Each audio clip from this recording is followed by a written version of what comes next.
eu quero fazer uma reflexão com vocês.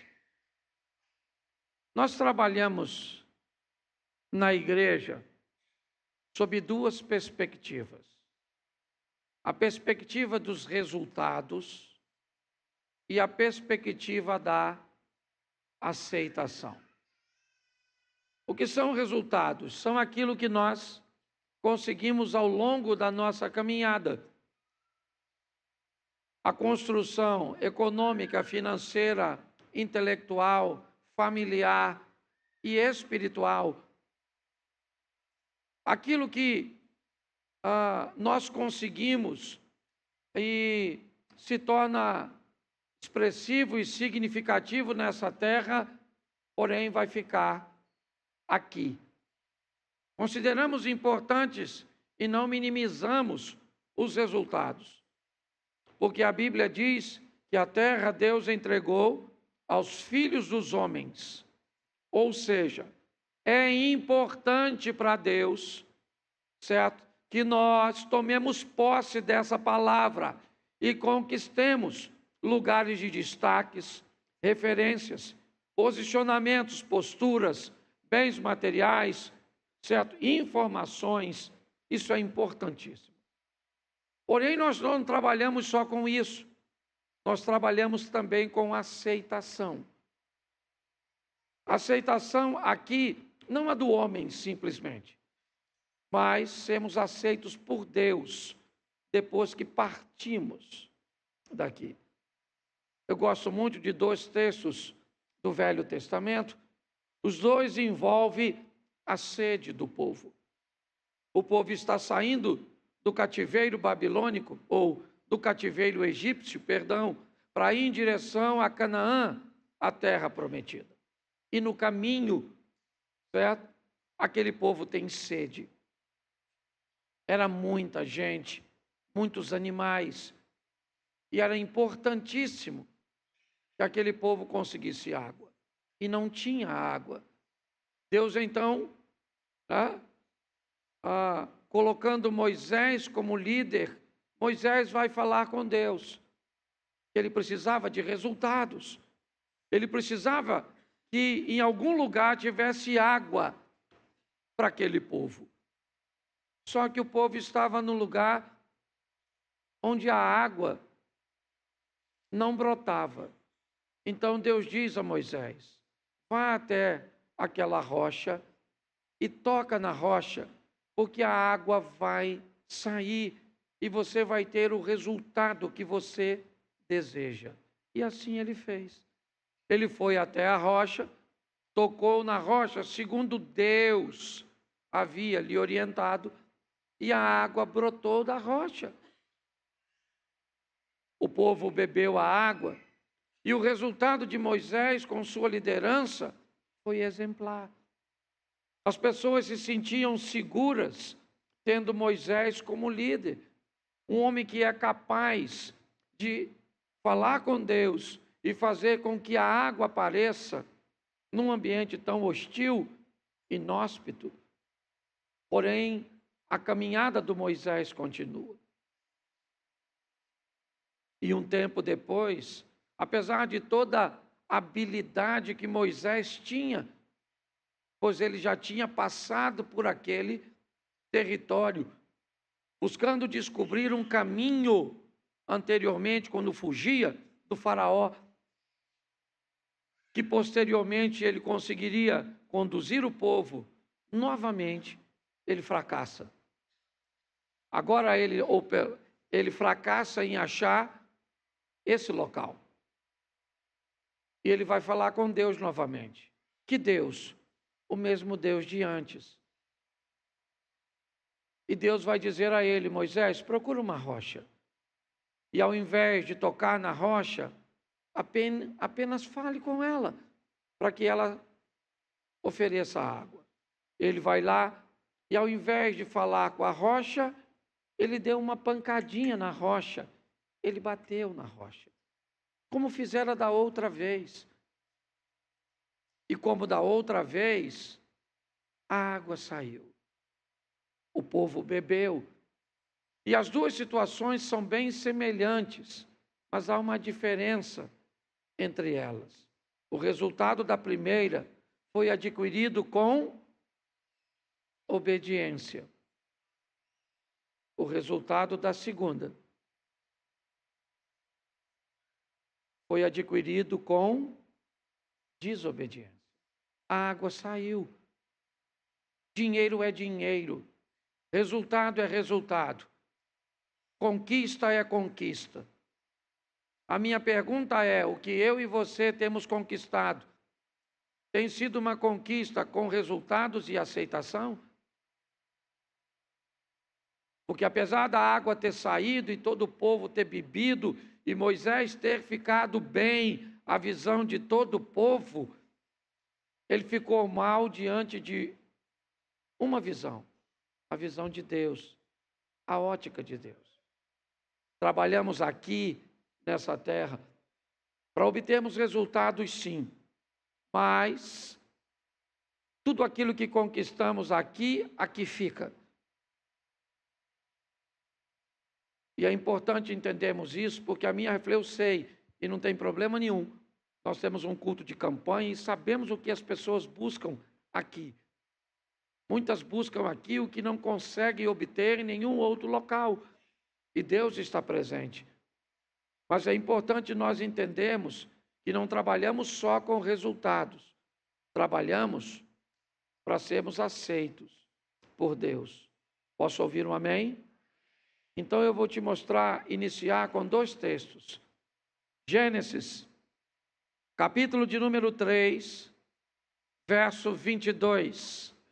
Então disse o Senhor Deus: eis que o homem se tornou como um de nós, conhecedor do bem e do mal, assim que não estenda a mão e tome também da árvore da vida e coma e viva eternamente. Verso 23. Põe o 23, por favor.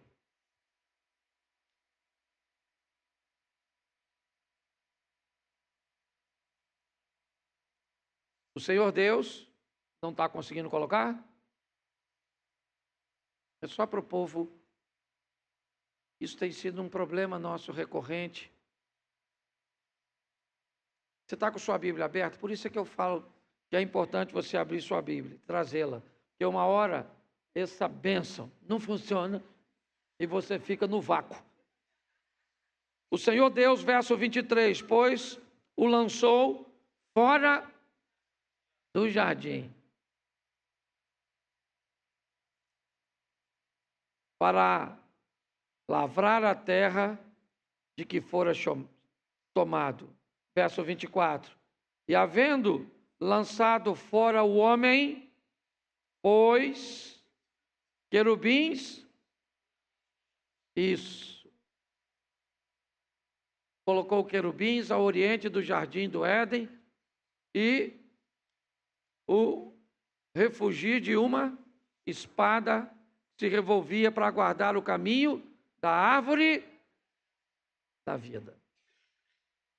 Apocalipse, capítulo 2, verso 7. Só esses 2, o resto eu não quero mais não. Eu leio por aqui. Isso, que senão a gente vai perder muito tempo. Tenta aí, irmão. Em nome de Jesus Cristo Nazareno.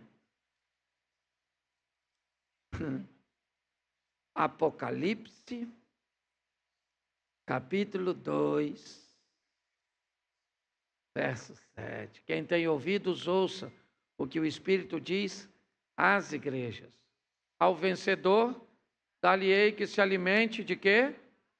Que se encontra no paraíso de... Feche os seus olhos. Pai, em nome de Jesus, eis aqui a tua palavra, continua falando conosco e usa-me como canal de bênção nesta hora, em nome de Jesus. Amém. Glória a Deus. Amém? Isso. Deixa eu te mostrar algo aqui que é muito importante. Lemos o Gênesis, onde a Bíblia diz que o homem foi expulso do jardim. O que tem no jardim de interessante para o homem? A árvore da vida. Tá certo? Deus não quer que o homem coma da árvore da vida. A desobediência levou o homem a ser expulso. Lemos o texto que diz que um guarda foi colocado, uma espada, um ambiente para impedir o homem de ter acesso. Gênesis, o livro do começo, o início. Vamos ao Apocalipse e encontramos lá então uma palavra que diz: ao que vencer, dar-lhe-ei de comer da árvore da vida que está no meio do paraíso de Deus. A expulsão feita no Gênesis é capaz de ser revertida no Apocalipse. Finalmente o homem tem a possibilidade de voltar para Deus, de se encontrar com Deus, de ter acesso a essa árvore e viver de forma eterna. Mas eu preciso entender o caminho a ser percorrido. Que caminho você vai trilhar? Esquece os outros. A salvação é algo extremamente individual. E é importante que você descubra um caminho seguro. Ô pastor, não é difícil? Se o que tira o homem da presença de Deus é a desobediência, o que coloca o homem no paraíso novamente vai ser a obediência. Parece que seria só isso, mas não é. Isso não é o suficiente. Obedecer simplesmente não vai me levar de volta para Deus. Eu preciso saber como fazê-lo, como acessá-lo. Esse tem sido um grande desafio de muitas pessoas. Talvez elas não mudam de vida, não mudam sua postura, não conseguem alcançar um relacionamento com Deus, simplesmente porque não entende como funciona. Então eu preciso entender. O homem foi expulso, e eu faço parte da linhagem dele, e há possibilidade de voltar para lá. Romanos capítulo 3, verso 23, diz que todos pecaram e destituídos estão da glória de Deus. Mas o verso 24 diz: sendo justificados gratuitamente pela graça, pela redenção que há em Cristo Jesus. Preste atenção. Todos nós pecamos. Destituídos estamos da glória de Deus. Mas há possibilidade de termos acesso ao que vencer, dar-lhe-ei de comer da árvore da vida. Então eu posso acessar isso se eu vencer. Mas como isso funciona? Primeiro, eu vou precisar de algumas coisas que são muito importantes. Eu vou só te dar algumas informações e textos bíblicos. Se eu quiser acessar este caminho de volta para Deus, eu vou precisar acessar Atos dos Apóstolos 16, 8. Não sei se conseguiu, mas me parece que está mais ajustando aqui. Melhorou ou ainda está engasgando? Isso. Então bota aí. Isso.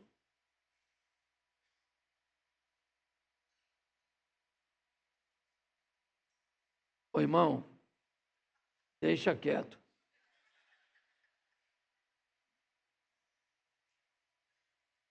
É porque... Agora não foi você não, fui eu. É João 16, 8, não Atos.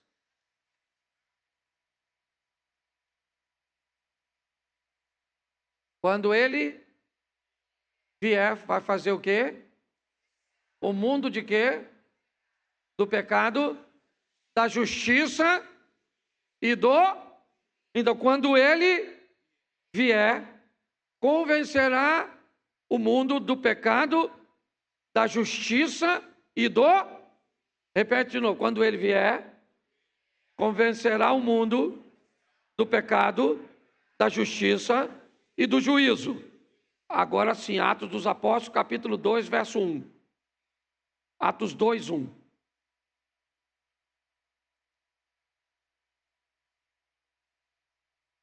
Ao cumprir-se o dia de Pentecostes, estavam todos reunidos no mesmo... Só aí, para a gente ganhar tempo. Preste atenção. João 16, 8 diz, quando ele vier, ele quem? O Espírito Santo. Quando o Espírito Santo vier, convencerá o mundo. Que mundo? Eu e você. De quê? Do pecado, da justiça e do juízo. João 8, ou 16, 8. Tá certo? Mas agora em Atos dos Apóstolos, no capítulo 2, está a narrativa de que João disse, ou que estava escrito em João, certo? Agora se cumpre em Atos. Ele veio. O Espírito Santo veio. Sim ou não? Sim ou não? A pergunta é, veio para quem? Para quem ele veio? O texto diz que ele veio, mas a minha pergunta, ele veio para você? Mas pastor, como é que eu sei se ele veio para mim? É uma pergunta muito simples. Com que olhos você é capaz de se enxergar? Quando o assunto é pecado, meus irmãos, nós temos que ter muito cuidado, porque podemos nos tornar especialistas para observar o pecado dos outros e totalmente cegos para observar os nossos. Deixa eu te dar uma notícia. Todas as vezes que a vida do outro, ou que você tiver uma desculpa que coloque o outro numa posição pior que a sua, para justificar a sua, entenda uma coisa: você se aproxima de Satanás e não de Deus. O acusador é que te faz acusar mais o outro. O Espírito Santo faz com que você olhe para você com os olhos de Deus. Preste atenção. Perto do diabo, você olha para os outros com os seus olhos. Perto de Deus, você olha para você com os olhos de Deus e não com os seus. Se o Espírito Santo estiver em você, sabe o que acontece? Tudo que você faz que desagrada a Deus, agora fica claro para você. É assim que funciona. Pastor, pastor, o senhor vai me chamar a minha atenção? Pô, tá de brincadeira. Olha o que o Miranda faz. Olha o que o Cláudio faz. Olha o que a Eliezer faz. Olha o que a Adriana faz. O que é isso? Isso é alguém buscando uma cortina de fumaça para esconder seus próprios erros. Quando o Espírito Santo vier, e eu vou te dar uma notícia, ele já veio, não sei se para você. Porque que ele veio, ele veio. Agora, se ele veio para você, isso aqui, quem tem que observar é você. Se a vida do outro, se os erros dos outros, se o que o outro faz, se a vida e como ele procede é mais importante do que a sua, não interessa.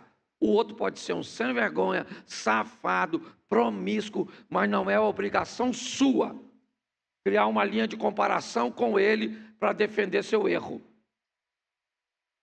Isso não é Espírito Santo de Deus, porque o Espírito não convence você do pecado do outro, ele convence você do seu pecado. Ele vem para mostrar a você.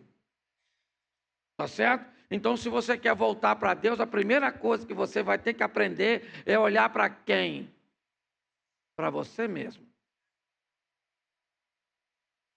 Esse dia uma pessoa falou para mim, pastor, posso falar uma coisa para o senhor? Tem umas pessoas lá na igreja do senhor. Por isso que eu não vou lá. Porque para andar e para ser igual a ela, eu prefiro estar aqui fora. Eu falei, beleza, irmão. Isso aí. E ele me disse quem era. E pensa uma vida bagunçada. E está mesmo na igreja. Uma vida bagunçadona. Entendeu? E falou, o senhor sabe que é bagunça? Eu falei, isso aí, eu moro em Xerém, mano. Não tem como saber. E o que o senhor acha? Eu acho que isso vai dar uma discussão entre você e ele. No inferno. Porque se ele não mudar de vida, ele vai. E você já está lá. Ué, só pela ótica da pessoa. Ele não vai não, ele já foi. Você já notou que as pessoas sempre pegam o exemplo negativo? Quem é que disse que você tem que vir para a igreja para se tornar sem vergonha, igual o sem vergonha que ainda não mudou? Isso é desculpa de quem já está no inferno, mas não quer ficar sozinho. Então quer companhia. Ou não vou. Entendeu? Se você quiser ir. Porque quando o Espírito Santo fizer você olhar para você, coloca Isaías capítulo 6, verso 5. Isaías 6, 5. Então disse eu. O que ele disse? Ai de quem? Estou, porque sou um homem, habito de impuros, e os viram o rei, o Senhor dos... Preste atenção, Isaías está na presença de quem? Na presença de... E na presença de Deus ele olhou para quem? Para ele. Você está entendendo? Olhar para você. E falar para Deus. E para você. Ele falou, ai de mim. Estou perdido, vou perecendo. Sou um homem de lábios impuros. Olha o que ele está falando. Por que eu sou um homem de lábios impuros? Por quê? Porque eu habito. O que ele está dizendo? Eu falo besteira por quê? Porque eu ando com quem? Eu penso besteira porque eu ando. Isso, cliente. Às vezes é só mudar de companhia que você muda de vida. É assim que funciona. Entendeu? É o que ele está dizendo. Na presença de Deus, ele não está na presença de Deus. Isso. Ele disse, ai de mim que vou perecendo. Porque sou um homem de lábios impuros e habito no meio de um povo de impuros. Então, na presença de Deus, você olha para quem? Para você. Então para de olhar para seu marido ou mulher casada. Aquela peste, pastor, aquela praga.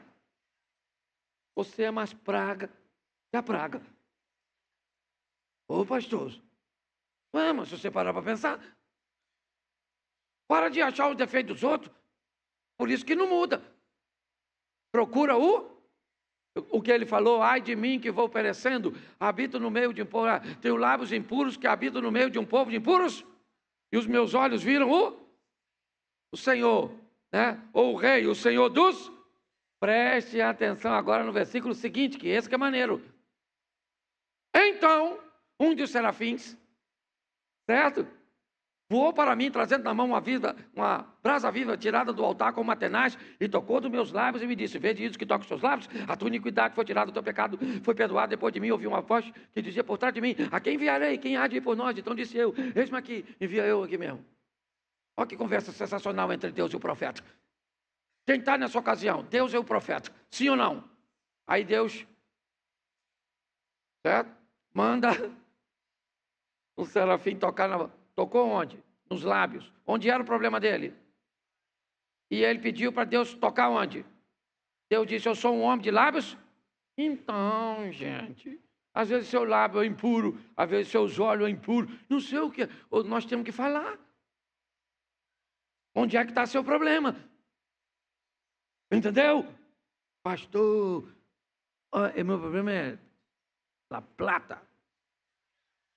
Gosto de um dinheiro fácil, pastor. Certo? Pastor, eu não sei o que você gosta, às vezes você gosta de dar um tequinho, não sei, maluco. Tem um problema, tem umas pessoas que vêm para a igreja e davam uns tecos, fumavam um bagulho. Não vou pedir para você levantar a mão, mas tem uma turma. Mas tem ou não tem? Tem. Tem uma turma que manguaçava. Tem ou não tem? Tem, poxa. Tem umas donas que andavam com a pelada. Uns caras que, assim, esquisito. Mas tinha de tudo. Gente que matava os outros. Gente que mente. Tem de tudo. Na igreja é isso. Tem ou não tem? Gente ignorante, mulher peixe. Tem tudo. Mas nunca viu sereia? Você consegue entender? Tem de tudo, sim ou não? Então Deus não está preocupado com o seu passado. Deus está de olho no seu futuro. Ele pode mudar a sua vida e pronto. Agora você tem que parar de olhar para a vida dos outros. Olha Deus conversando com o profeta. Olha o que o Senhor perguntou para ele. Só tem ele e o profeta. Olha como é que Deus faz de desentendido. Serafim voou até mim, trazendo na mão uma brasa viva, tirado do altar com matenaz, tocou meus lábios, e depois me disse, vede isso que toca os seus lábios? A tua iniquidade foi tirada, o teu pecado foi perdoado. E depois disso ouvi uma voz por detrás de mim que dizia, a quem enviarei? Quem há de... Como a quem enviarei, mano? Só tem os dois, Deus e ele. Imagina o profeta, quem? Está falando com quem ele? Quem enviarei? Quem? Eu? Você consegue entender? Então, quando você para olhar isso, eu sei que é mais fácil e menos doloroso olhar os erros dos outros, mas o caminho para comer da árvore da vida é ser acessado pelo Espírito Santo e olhar para si mesmo. Posso ouvir um amém até aqui? Isso aí. Bom, agora que você já viu e confessou, bom, né? Está na hora de se converter. E não adianta nada confessar e continuar na mesma, você é vergonhoso. E pense num troço difícil, sair do pecado. Porque pecado normalmente é gostoso. Eu fico pensando, se esse pecado fosse fazer uma colonoscopia. Doutor, ninguém pecava, doutor. O senhor sabe disso, que o senhor é médico. Fico imaginando, quem aqui tem vontade de fazer uma colo? Eu levantei a mão. Tenho vontade de tomar assim uma bezetacil, uma antitetânica. Nossa, se você pensar assim, dá água na boca, aquela dorzinha gostosa. Você tem? Tem? Mas falar da vida dos outros. Pensa, uns troços assim gostosos. Eu não sei qual é o seu pecado, porque o pecado difere. Certo? Mas o ruim é a tal da conversão, que pode ser assim, ó. Lucas 19, 8. Entremente, Zaqueu se levantou e disse o quê? Senhor, disse ao Senhor, perdão. Senhor, resolvo dar aos pobres até, ou a metade dos meus, e se em alguma coisa eu tenho defraudado alguém, eu restituo. Presta atenção, a conversão pode acontecer instantaneamente para alguns. Eu já vi gente mudar radicalmente num culto. Acabou!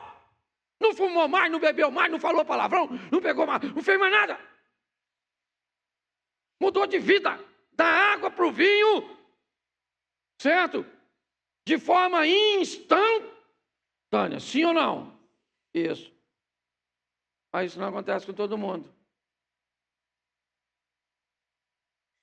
Você vai ver o Pedro, por exemplo, mudando. Certo? De forma progressiva. Então tem gente que vai se converter devagar. Bebia no boteco. Aí veio para a igreja. Agora começa a ficar constrangido de beber no boteco. Então o que ele faz? Ele compra e leva para... Isso já é um avanço. Sim ou não? Claro que é, poxa. Certo? Porque tem gente que vai devagar. Então tem uns irmãos mais assim. Mas isso é maneiro. Certo? Mas tem gente que muda radicalmente, sim ou não? Mas nem todo mundo muda radicalmente. Às vezes você falava palavrão. Ih, pastor, eu falava mesmo. O ambiente que eu estava, falava mesmo. Palavrão, eu sei tudo. Então você se converte.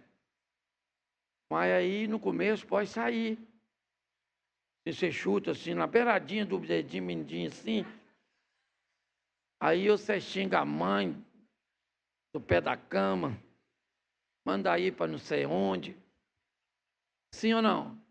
Isso, mas aí depois o tempo passa. Aí você ainda chuta. Mas e agora? O vocabulário mudou, porque você já está em outro ambiente mental. Chutou. Aleluia! Sangue de Jesus tem poder. Está amarrado o demônio do pé da cama, esse miserável. Oh, aleluia! Oh, Jesus, tem misericórdia. Oh, glória a Deus, aleluia, aleluia. Sai até uma língua estranha, sim ou não? Mas vai devagar. Então você vai ficando liberto da fofoca devagar. Já tem outro modelo. Tem um que é instantâneo, o outro é devagar e tem um que é ping-pong. Oscilante. Depende do ambiente que está. Entendeu? Carnaval, desvia. Tapa o coco. Dança. Se Jesus voltar, desceu. Tem gente que é oscilante. Mas onde essas pessoas devem estar? Na igreja, gente. Ah, esse povo tem que ir embora. Tem não, quem tem que ir embora é você que fica olhando a vida dos outros. Deixa o povo aí, uma hora a mensagem entra. Vai no coração da pessoa. E pior, vou te dar uma notícia ruim, hein? Às vezes, o que vai mudar a vida dela, ela escutou a vida inteira. Aí sobe alguém aqui do nada. Fala assim, olha, para de beber, seu cachaceiro.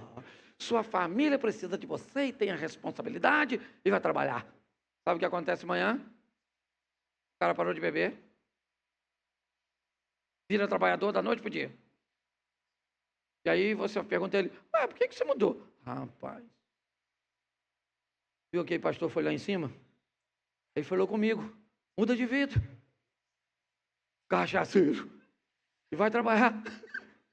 Aí a mulher dele fala assim, mas nós somos casados há 20 anos. Eu falo isso com você todo dia. E você nunca parou de beber. O que aconteceu entre o que a mulher dizia e o que aconteceu naquele momento? A mulher só acessou o ouvido. Mas naquele dia, aquela informação acessou o coração. Então não manda ninguém embora de onde a palavra de Deus está. Porque muitas vezes vai acessar só o ouvido, mas a hora que acessar o coração, o marido muda, o filho muda, a pessoa se converte, as coisas acontecem. Você está entendendo? Então tem que, a conversão, às vezes ela é instantânea. Às vezes ela é e às vezes é oscilante. Conhece alguém assim? Fica para você. Não, o diabo já está aí perto de tu. Se você está lembrando dos outros, que não tem nada pior do que um crente vir para a igreja achando que a mensagem é para quem não veio. Ou pensa só, ô Marcelando. A palavra. Minha mulher tinha que estar aqui, tinha. Deus trouxe a pessoa errada. Deus enganou, ao invés de trazer sua mulher, seu filho. Não, a palavra é para você. A maneira cuja qual você vai utilizá-la, eu não sei. Mas é importante nós entendermos isso. Então você vai ter que ter a paciência, a longanimidade, o amor, para entender que algumas pessoas vão mudar de forma imediata, outras não. Outras vão ser um pouco mais morosas, um pouco mais demoradas, certo? É um processo progressivo. Outras vão conviver com essas questões de oscilância. Ora estão aqui, ora estão lá, e deixa as pessoas onde a palavra de Deus está. Você quer viver uma transformação? Além de receber o Espírito Santo, que vai fazer você olhar para você com os olhos de Deus, encontrar o seu pecado, certo? Administrar a sua conversão, a sua mudança, e aí você vai precisar agir de duas formas. Uma, de forma persistente, firme persistência, continuamente, sem intervalo, ok? Quando falamos persistência e insistência, parece são meio sinônimos, mas você vai notar que existe uma pequena diferença. O persistente é a conotação de uma insistência ininterrupta. Ele vai continuar firme, constante, sempre abundante, certo? O insistente dá uma tônica de intervalo, ele insiste, ele vai, certo? Não deu certo, ele volta e depois ele retorna. Vou usar 2 textos para mostrar isso. Lucas 18:1. Lucas 18:1. Disse-lhe Jesus uma parábola sobre o dever de orar sempre e nunca esmorecer. É a viúva, o juiz iníquo e a viúva. E a postura persistente de uma mulher. Ela vem persistindo naquilo. É você olhar para aquela mulher cirofenícia que vem atrás, ora diz que os discípulos de Jesus tentam afugentá-la, ora diz que Jesus não quer atendê-la, mas ela não, ela tem um propósito. É a persistência. Eu preciso permanecer numa postura onde o que eu quero é me afastar do pecado. Agora eu preciso ser resistente. O que é resistência? É reagir contra a ação do outro. Isso é resistência. Quando você resiste, quando alguém está pressionando você, quando algo está te empurrando. Resistência, a própria palavra, é resistir. Resistir o quê? A pressão que vem do outro lado. Eu preciso ser persistente para ser constante e resistente para suportar a pressão. De onde ela vai vir, eu não sei. Certo? Você é que sabe. Ok? Você é que olha. Eu só sei de uma coisa. Coloca aí, por favor. Tiago, capítulo 4, verso 7. Está aí, ó. De novo. Tiago, você está em Hebreus. Tiago 4, 7. É do ladinho. Tiago, capítulo 4, verso 7. Sujeitai-vos, portanto, a Deus, mas resisti ao... E ele, resistência. Ele não vai dar mole para você. Ele não vai dar mole. Ele sabe o que você gosta e sabe o que você não gosta. Diga que não gosta de alguém intrometido e descubra que tipo de pessoas vão começar a rodear você. Diga que não gosta de alguém intolerante. Espera um pouquinho para você descobrir que tipo de pessoas você vai começar a notar que está se aproximando de você. Diga. Comece a dizer que tipo de pessoas são problemas para você. E o que você está dizendo é que tipo de pessoas o diabo vai precisar colocar perto de você para tirar você de seu propósito. Estou cansado de ouvir isso em gabinete. Pastor, pastor, eu tolero qualquer coisa, menos... E se eu fosse Satanás, eu ia fazer o que com você?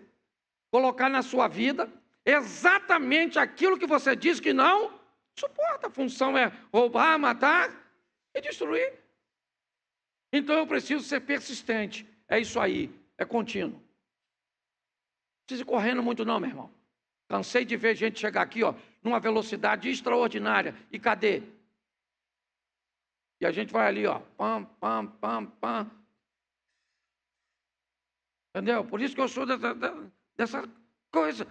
Ah, não tenho uma saúde de ferro. Tá vendo? Mas também não sou doente. Ah, não tenho dinheiro, mas também não estou duro. Ah, também não tenho o casamento que gostaria, mas tenho uma mulher. Os meus filhos não são o mais maravilhoso do mundo, mas é o que deu para fazer. Ah, não sou o dragão que cospe fogo da espiritualidade, mas mando minhas labaretazinhas de vez em quando. Uma constância e uma resistência. Ser resistente? Mas se não é, tem que dar um jeito de ser. Entendeu? Vai escutar e ficar quieto. Senhor, me ajuda a me controlar. Tem que ser assim, sim ou não? E agora nós vamos falar de fé. Rapidinho, eu já estou acabando já. Certo? Fé. Eu gosto disso aqui porque tem gente que tem fé para salvação e para milagre, e tem gente que só tem fé para milagre, mas não tem para salvação. E tem uns que tem para salvação, mas não tem para... E você define aí a vida que você quer levar. Tá certo? Pastor, onde é que está isso? Vamos lá. Você vai precisar de fé. Marcos, capítulo 16, verso 16. Está aí, ó. Marcos 16. Quem crer e for, será. Quem, porém, será. Então aqui você precisa de fé, sim ou não? Isso. Fé salvadora. Quem crer e for batizado será. O assunto aqui é salvar isso. Salvação. Agora o verso seguinte. Estes sinais hão de acompanhar aqueles que...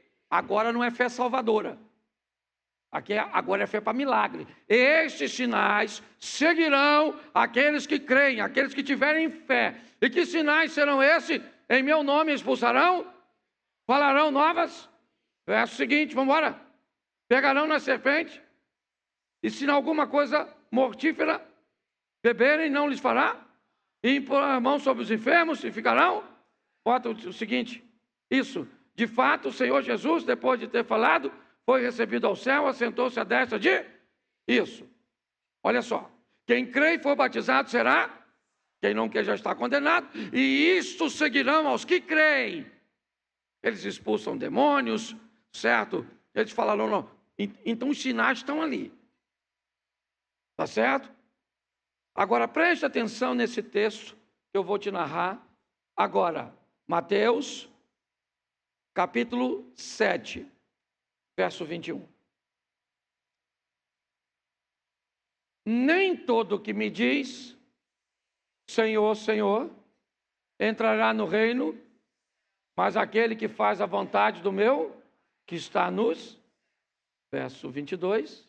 Muitos naquele dia hão de dizer-me o quê? Senhor, Senhor, porventura não temos nós profetizado em teu nome não expulsamos, em teu nome não fizemos muitos, mas o que vai estar escrito? Então, lhe direi explicitamente, nunca vos conheci. Apartai-vos de mim, os que praticam, preste atenção. Esse segundo grupo fazia sinais e maravilhas, tinham fé para fazer as coisas acontecer, sim ou não? Para expulsar demônio, para ver curas, sim ou não? Isso. Mas eles têm um problema. A fé deles não é suficiente para eles se tornarem obedientes. Eles não têm a fé salvadora. Eles têm a fé para milagres. Qual é o problema disso? O problema disso é que tem gente que tem a fé salvadora, ele vai para o céu, mas vai viver mal aqui na terra. Ele não consegue acessar a fé dos milagres. Quem crer, for batizado, será salvo. Estes sinais seguirão aos que... Esse indivíduo, ele vai para o céu, ele vai encontrar com Deus, mas vai ter um relacionamento bem estruturado aqui na terra.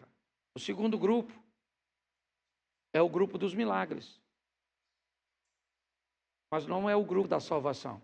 Eu lhe direi, apartai-vos de mim, não sei quem você é. Ah, mas eu expulsava demônio, eu curava as pessoas, eu fazia. Isso aí, isso é porque você tinha, certo? Fé. É isso.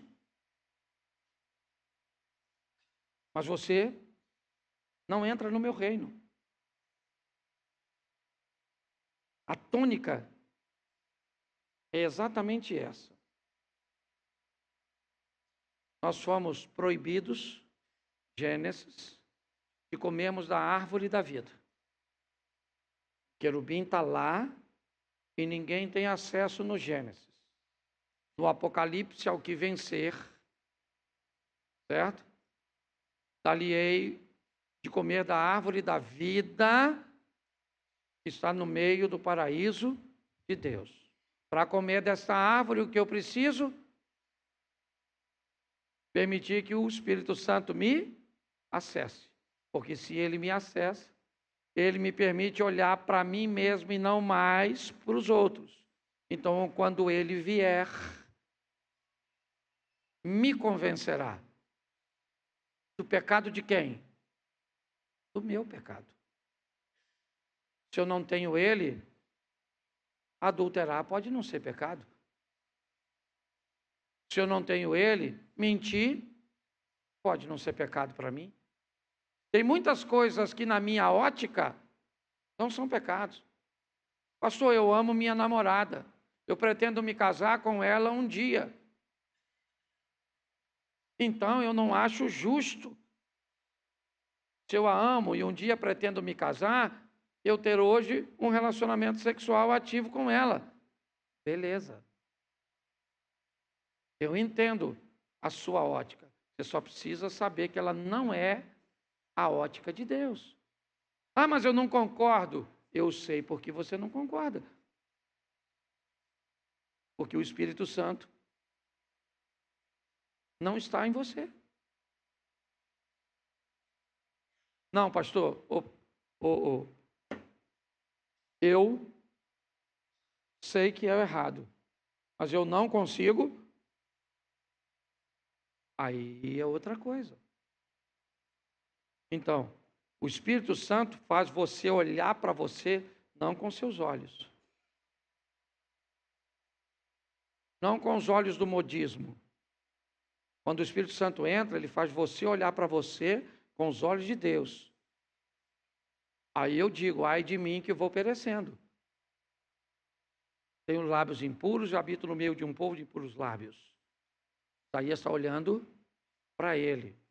Então eu preciso me conscientizar. Me conscientizei, tá bom, mas não é suficiente. Agora eu preciso de conversão. Entender que ela pode acontecer instantaneamente em algumas áreas, paulatinamente em outras áreas, oscilante em outras áreas. É assim que funciona. Tem gente aqui que levou muito tempo para se libertar de determinadas coisas. O que acontecia? Os intervalos das quedas foram aumentando. Entendeu? Ah, chegou, se converteu, ficou 2 meses e teve uma queda. Ô pastor, eu caí e não deu. Puxa vida, estou tão triste, chateado, querendo ir embora. Não vai embora coisa nenhuma, meu irmão, vai ficar aí. Então vamos embora. Pastor. E, pastor, eu aguentei 8 meses. Mas depois de 8 meses, eu acabei vacilando. Poxa, eu estava tão firme. E agora? Não, cara, é isso aí. Vamos embora. Pastor, hoje eu tenho 4, 5, 7, 8, 10 anos. E o que eu faço? Continuo em alerta, porque a Bíblia diz que aquele que está de pé, ele tem que cuidar para que não caia. Nossa caminhada, irmãos, ela precisa entender que o Espírito entra, te convence do seu pecado, você se expõe a uma conversão instantânea, progressiva, oscilante. O modelo eu não sei, ele é seu. Áreas pode ser diferente, instantânea aqui, progressiva aqui, oscilante lá, não sei. Agora eu faço o quê? Persistência, forma contínua, resistência, certo? Preparado para a oposição, para a força contrária, tá certo? E o que eu faço? Eu preciso de fé, e sem ela é impossível agradar a Deus. E todo aquele que crer certo? Verá a glória de Deus, certo? E todo aquele que crê será salvo. Então tá bom, eu tenho a fé que me salva. Tem gente aqui, irmãos, que é notório. O tipo de vida que leva com Deus demonstra que essa pessoa, ela vai para o céu. Ela vai se encontrar com Deus. Mas o estilo de vida que leva nessa terra, eu não gostaria de ter para mim. E acho que talvez você também não queira. E tem muita gente que eu adoraria ter o estilo de vida que ela tem. Mas eu não quero ir para onde ela está indo. Então nós precisamos olhar isso. Resultado junto com aceitação. A fé que me salva com a fé que me dá condições de conquistar as coisas nessa terra. Pastor, eu não quero saber nada disso. Meu assunto é céu. Fique aí. Não tem problema nenhum. Não precisa ir para outra igreja, não. Certo? É só ficar. Você vai e está tudo tranquilo. Ah, pastor, mas eu não gosto da minha vida. Bom, aí não depende de Deus. E não depende do diabo. Não venha me dizer que o diabo é mais forte do que o Deus que nós servimos, porque não é. O diabo é mais forte, certo? Talvez do que a postura que você resolveu não colocar para alcançar o que deseja. É assim que funciona. Então eu preciso que você fique de pé e não vai falar com ninguém, a não ser com você mesmo. Certo? Fecha seus olhos e conversa com você. Eu vou fazer uma oração e conversa com você. Senhor nosso Deus e Pai soberano, aqui estamos nós, diante do Senhor. Às vezes, a nossa mente traz consigo inúmeras desculpas. Quando o assunto é pecado, Senhor, muitas vezes vem a enxurrada de pessoas que são mais fracas, mais frágeis do que nós, que vivem uma vida mais disfuncional do que a nossa, e muitas vezes nos sentimos tão confortáveis com isso, de saber que tem gente vivendo pior do que nós, e parece que estamos fora da mesma sentença que elas. Enchemos a nossa boca para dizer que não fazemos isso, que não somos como fulano, mas com esse ato esquecemos de olhar para nós mesmos. O Espírito Santo de Atos 2, que está em nosso meio, possa abrir os nossos olhos para que possamos enxergar em nós as áreas cujas quais precisamos de mudança. Toma cada um de nós em tuas mãos. Perdoa como perdoaste e mudaste o profeta Isaías. Quer esteja nos olhos, nos lábios, nos ouvidos, na mente, nos negócios, na rede social ou em qualquer outro lugar. E o arrependimento causado pela conscientização nos expõe à conversão. Sejamos firmes, constantes na persistência, estáveis e preparados para resistência, e que possamos, pela fé, vivermos os milagres que seguem os que creem, curando, abençoando, evangelizando, trazendo esperança, vendo portas na terra, janelas nos céus, adquirindo bens, buscando formação acadêmica e tantas outras conquistas que possamos obter nesta terra. Mas que saibamos que somos vitoriosos ao conquistarmos o que fica aqui. Mas somos muito mais vitoriosos quando ouvimos do Senhor: vinde, bendito do meu Pai. Por isso, ó Deus, toma cada um de nós do projeto Recomeçar em tuas mãos.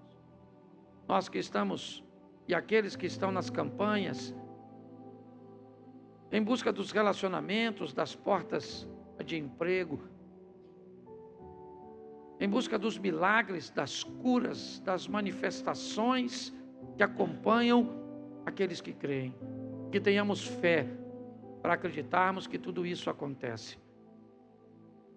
Mas que saibamos que o maior valor está na glória, estar em ter o nosso nome escrito no livro da vida.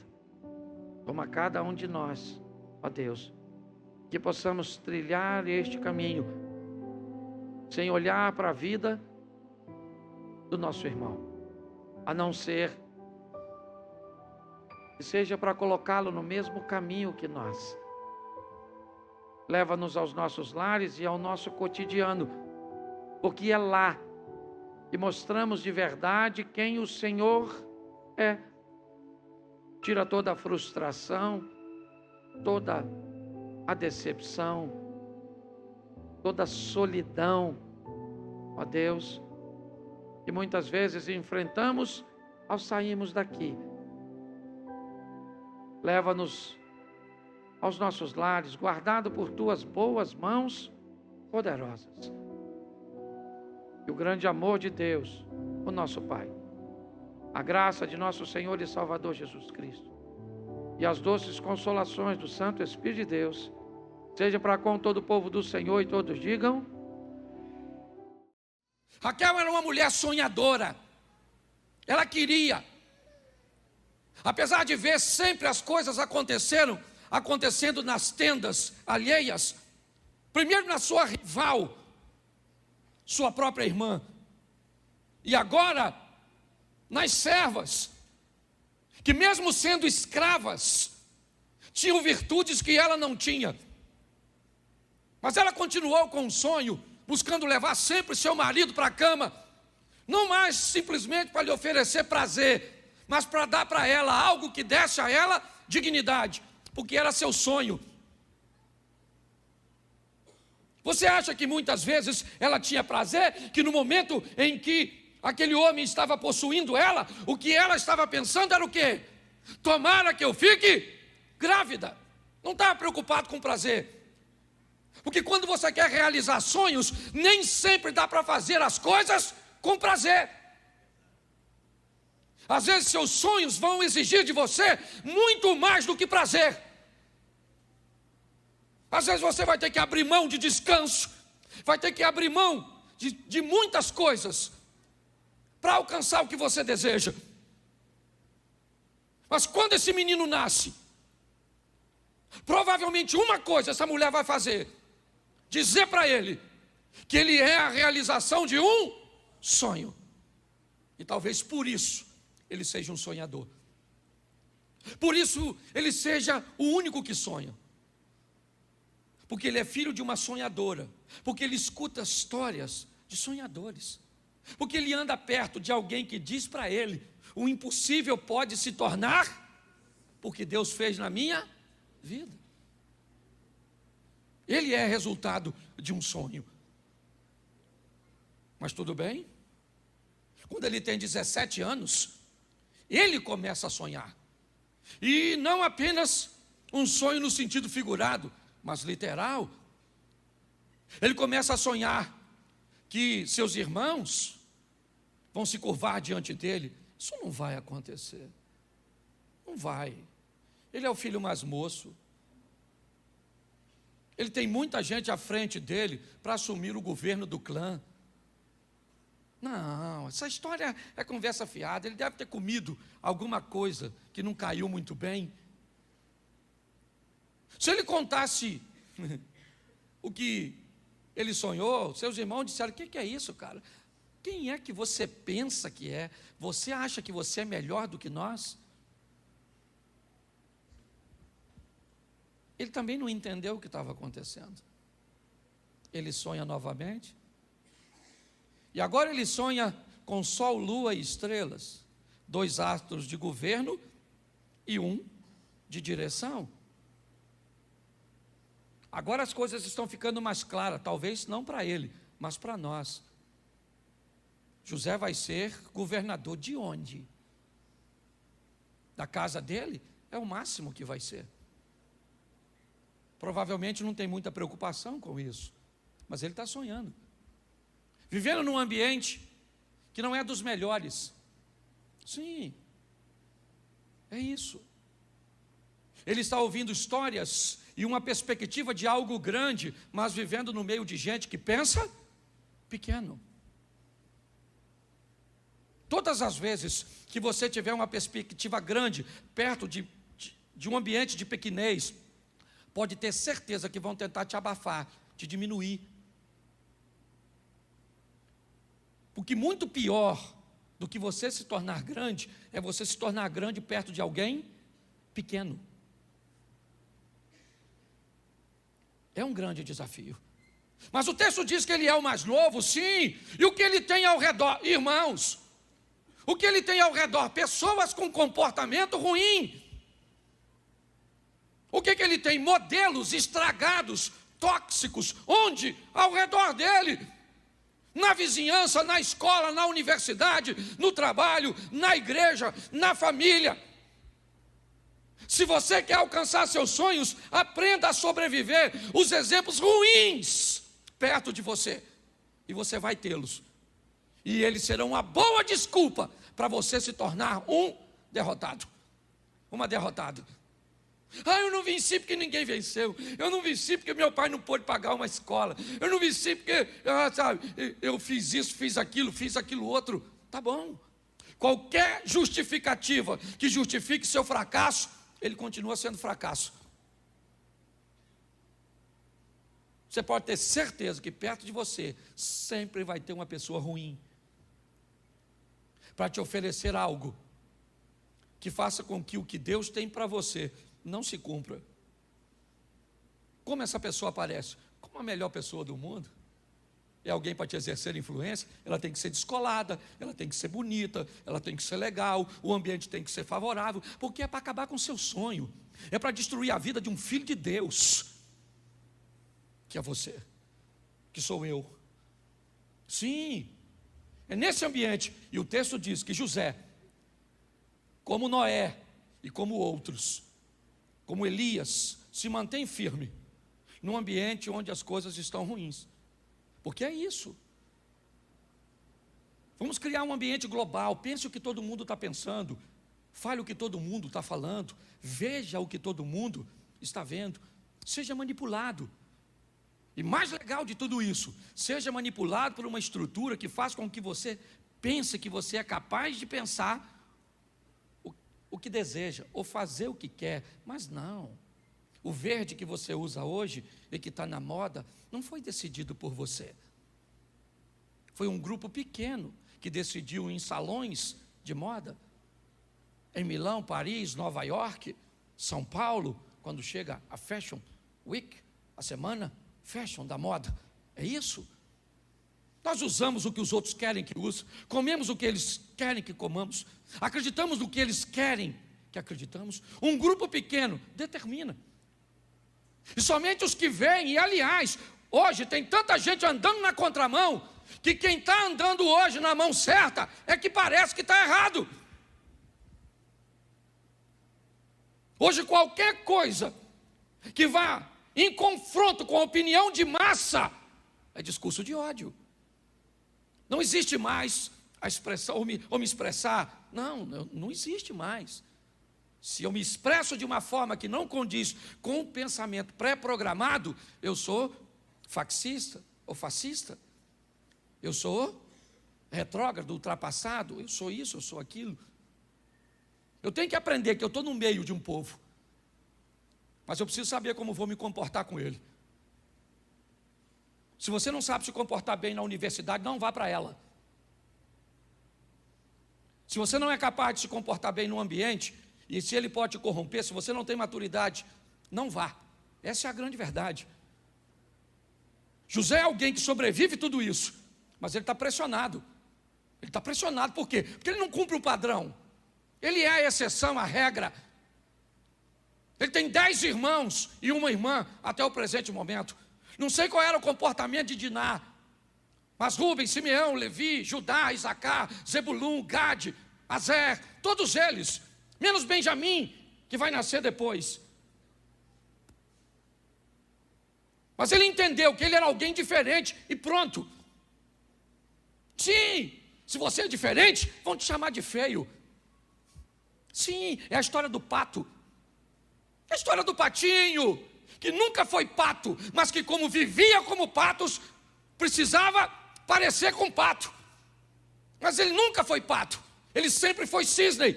E como cisne, ele era feio, porque ele era diferente.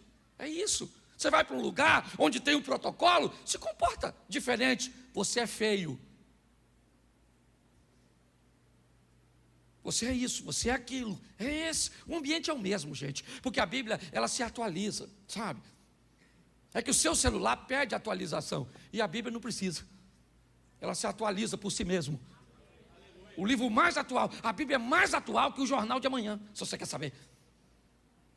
E assim, é nesse ambiente, e nesse ambiente, esse cara não vai a lugar nenhum. Então Deus diz, não dá para ficar mais aí, porque eu mudei a vida de Abraão assim, eu mudei a vida de Ruth assim. Todas as vezes que eu quero mudar a vida de alguém, eu preciso tirar gente que não cabe na sua vida, pelo menos no momento atual. Eu vou mostrar a você algumas pessoas que foram à casa dele, em busca dele, e o que aconteceu em cada visita. Vou ter que ser rapidinho aqui, mas eu preciso te mostrar, porque em cada visita, em cada procura que Davi se viu inserido, a vida dele sofreu coisas positivas e negativas. Primeiro livro do profeta Samuel, me ajude aí, capítulo 16, verso 11. 1 Samuel 16, 11. Então perguntou a Jessé: esses são todos os filhos que você tem? Jessé respondeu: ainda tenho caçula, mas ele está cuidando das ovelhas. Samuel disse: traga-o aqui, não nos assentaremos para comer enquanto ele não chegar. Preste atenção. Samuel estava nas montanhas de Ramá, e Deus vai até lá e diz: enche o teu vaso de azeite, desce, vai a Belém, a casa de Jessé, porque eu vou me encontrar um filho de Jessé, e da casa de Jessé eu vou levantar o novo rei de Israel. A primeira visita que Davi recebe é a visita do profeta Samuel. O que Davi descobre com essa visita? Ele descobre que de filho caçula e de um mero menino, tangedor de um pequeno rebanho, ele será o futuro monarca de Israel. Aquele que procura Davi, que vai visitá-lo, o profeta Samuel, tem essa notícia maravilhosa para ele. Davi, ele vai ser ungido pelo profeta para ser rei, tá bom? Samuel se levanta e vai embora para as montanhas de Ramá, depois de ungir a Davi, e Deus disse: deixa ele comigo. A primeira visita, boa, está tudo certo. Davi mata o gigante, é verdade. Quando nós olhamos capítulo 19, verso 11, a segunda visita chega na casa dele. Saul enviou alguns homens à casa de Davi para vingá-lo e matá-lo de manhã. Mas Mical, a mulher de Davi, o alertou: você deve fugir esta noite para salvar a sua vida, amanhã estará morto. Bom, chegou agora os representantes, ou chegaram à casa de Davi para procurá-lo. Não são profetas, não trazem boas notícias, porque a vida de Davi é igualzinha à nossa. Levantamos um dia e uma mensagem positiva chega, uma coisa agradável acontece, mas levantamos um dia e o que nos espera ao acordarmos são notícias ruins, são perseguições, são situações que buscam tirar a nossa paz, tirar a nossa vida, acabar com o nosso casamento. A história de Davi não é diferente da nossa, não, irmãos. Ela aparelha cada vez mais próximo da nossa realidade. Ele tem a promessa de ser rei, mas nem concluiu. E o rei manda representantes visitá-lo para capturar e matá-lo. Salvo por sua mulher, Mical, ele desce por uma janela como os espias da casa de Raabe,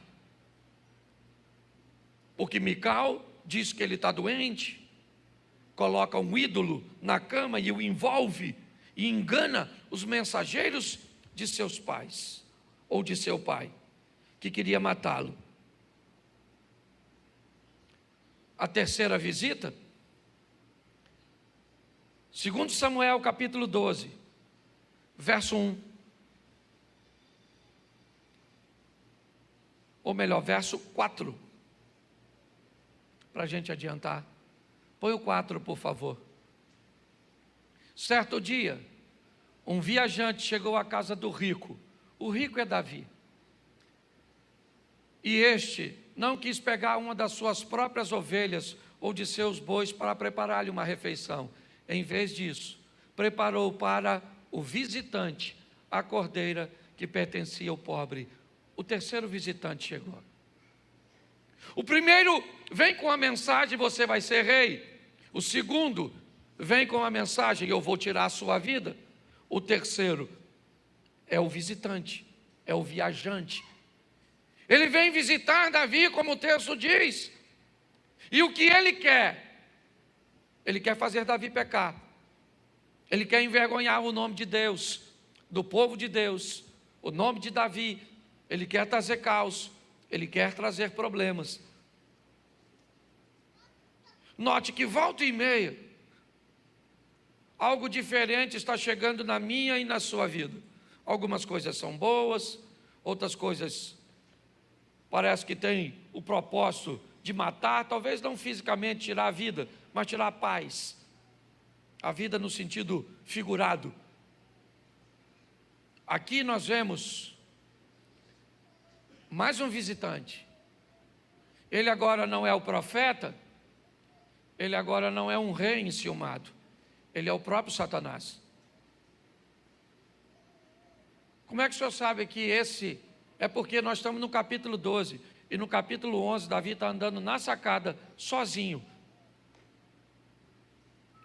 Sozinho.